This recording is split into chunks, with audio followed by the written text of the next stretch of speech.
लोग पढ़ेंगे बीपीएससी के लिए जो क्वेश्चन बैंक होता है उसमें जो जीके पूछा जाता है उसको हम लोग पढ़ेंगे।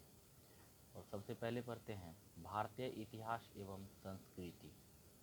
देखिए क्वेश्चन है पहला कि गौतम बुद्ध ने युवा अवस्था में मनुष्य की 4 अवस्थाओं जैसे कौन सब है तो वृद्धावस्था, रोग, मृत्यु और सन्यासी को देखा था। 4 अवस्थाएं बौद्ध धर्म में क्या कही जाती है? तो क्वेश्चन पहले समझते हैं। क्वेश्चन कह रहा है कि गौतम बुद्ध जो अपने युवा अवस्था में मनुष्य के 4 अवस्था को देखा था उनको क्या कहा जाता है? तो उसको कहा जाता है 4 महाचिन्ह कहा जाता है। दूसरा क्वेश्चन है कि घनानंद नंदवंश का अंतिम राजा था। इसके काल में भारत का किस यूनानी शासक ने आक्रमण किया था? कहने का मतलब कि घनानंद के समय में जो कि नंद वंश का अंतिम राजा था, रूलर था, उसके समय में कौन सा राजा जो है आक्रमण किया था? विदेशी आक्रमक कौन था? तो सिकंदर किया था उसके समय में आक्रमण।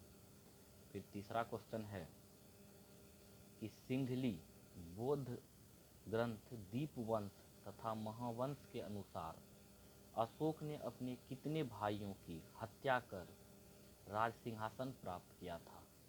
सिंघली जो है बौद्ध ग्रंथ है एक, उसमें कहा गया है कि अशोक जो है अपने 99 भाइयों का हत्या करके राज सिंहासन को प्राप्त किया था। अगला क्वेश्चन है कि राष्ट्रकूट वंश की स्थापना किसने तथा कब किया था? तो हम याद रखेंगे कि राष्ट्रकूट वंश की स्थापना दंती दुर्ग ने किया था 753 ईस्वी में।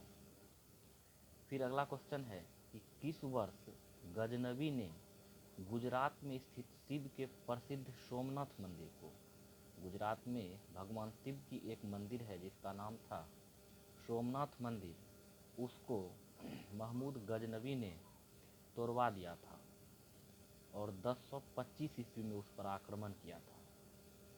अगला क्वेश्चन है कि इल्तुतमिश कुतुबुद्दीन ऐबक के दामाद व उत्तराधिकारी था।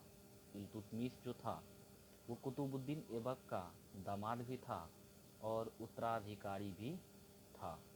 इल्तुतमिश को निश्चित रूप से तुर्कों द्वारा उत्तर भारत की विजयों के वास्तविक संगठन कर्ता माना जा सकता है। उसकी शासन अवधि क्या थी? यानी इल्तुतमिश का जो दामाद था कुतुबुद्दीन ऐबक, कहा जाता है कि उनकी शासन अवधि कब से कब तक थी? हम याद रखेंगे कि 1211 से 1236 ईस्वी तक उनका शासन था, अर्थात कुल हो गया उसका 6 में से गया 5, 3 में से गया 2, यानी कि 25 साल तक उन्होंने शासन किया था। अगला सवाल है कि दिल्ली से दौलताबाद राजधानी परिवर्तन के बाद मोहम्मद तुगलक ने राज पिथौरा और सीसी के मध्य में एक नगर बसाया था और उस नगर का क्या नाम था?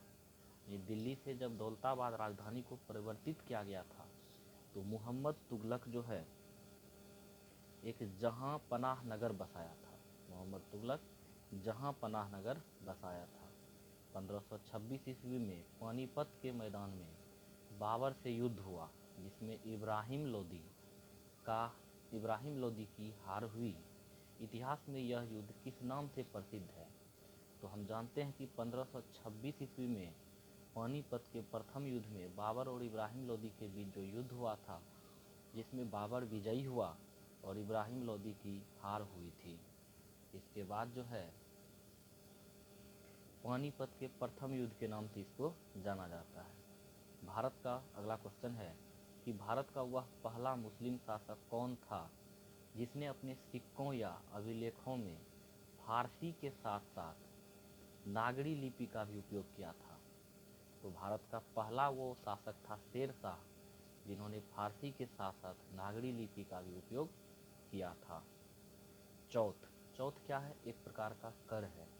अगला क्वेश्चन है कि चौथ और सरदेशमुखी वसूल करने के पीछे शिवाजी का मुख्य उद्देश्य क्या था? यानी चौथ और सरदेशमुखी एक प्रकार का टैक्स है जिसको शिवाजी वसूला करते थे। तो आखिर शिवाजी का ये मुख्य उद्देश्य क्या था इसको वसूलने में? तो कहा वे अपने वित्तीय स्रोतों का, फाइनेंशियल प्रॉब्लम का अनुपूरक चाहते थे, यानी कि फाइनेंशियल प्रॉब्लम जो है उसको दूर करना चाहते थे, इसीलिए वे चौथ और सरदेशमुखी वसूला करते थे शिवाजी। फिर अगला क्वेश्चन है कि विजयनगर नरेश कृष्णदेव राय की रचना आमुक्त माल्याद का वर्ण विषय क्या है? तब उसका है लोक प्रशासन और विदेश नीति।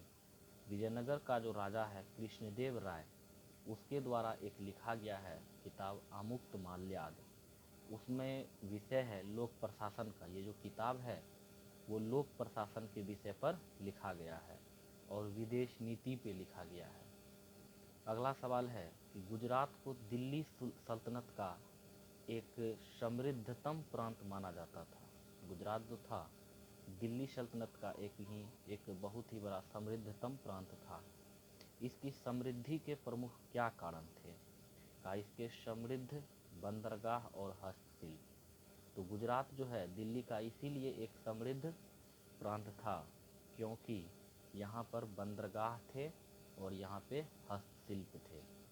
अब अगला सवाल है, क्वेश्चन है राष्ट्रीय स्वतंत्रता आंदोलन से का 13 अगस्त 1932 में मैकडोनाल्ड अवार्ड की घोषणा के बाद यरबदा जेल में गांधी जी ने क्यों मृत्यु तक आमरण अनशन प्रारंभ किया था? तो क्वेश्चन कहा कि 13 अगस्त 1932 को, तो आप जानते हैं 1932 ईस्वी में गांधी जी ब्रिटेन से लौट करके आ गए थे, वो गोलमेज सम्मेलन से, द्वितीय गोलमेज सम्मेलन से।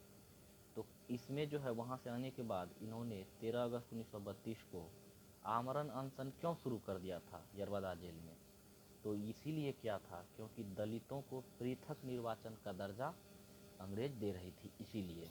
फिर अगला है कि 1923 में CR दास तथा मोतीलाल नेहरू ने कांग्रेस खिलाफत स्वराज पार्टी का गठन किया। आखिर उनका उद्देश्य क्या था? यानी कि 1923 ईस्वी में जो CR दास तथा मोतीलाल नेहरू ने कांग्रेस खिलाफत स्वराज पार्टी का गठन किया, उसका उद्देश्य क्या था? तो उसका उद्देश्य था व्यवस्थापिका कार्य में गतिरोध पैदा कर सरकार का ध्यान भारतीय मांगों की ओर आकृष्ट करना।